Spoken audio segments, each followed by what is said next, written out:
Bueno chicos, vamos entonces a pasar un poquitico del estribillo de nuestra gran habanera de Sádaba.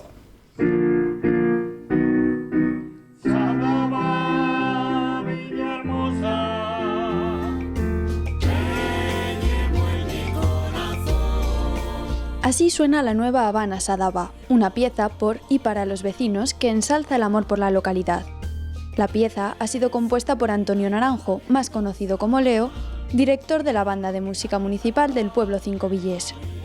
La idea de hacer la habanera surgió en mi casa, una melodía, empecé en el piano a escribir y luego de la melodía ya vino la letra, conllevó a la letra y poquito a poco pues fue saliendo.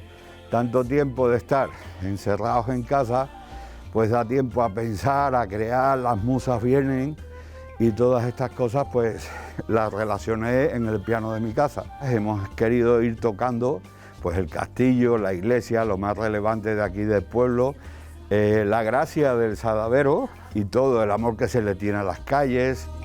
Un trabajo que no se podía haber llevado adelante sin la ayuda de la coral ni de la banda municipal.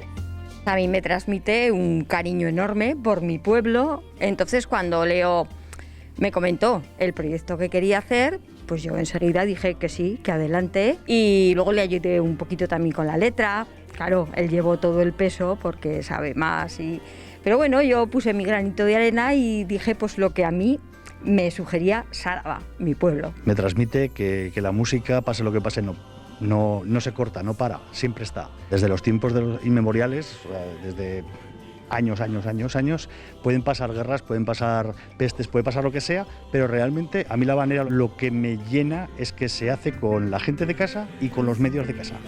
Sádaba cuenta con una banda de música ya consolidada en el municipio.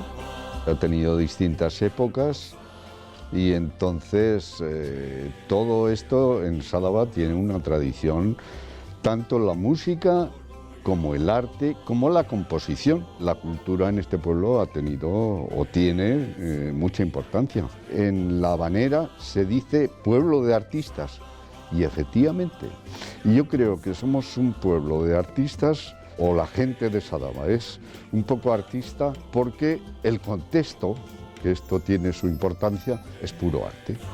Un pueblo de artistas que ha hecho posible que esta habanera resuene por toda la localidad. Un tributo al patrimonio de Sádaba y a su gente.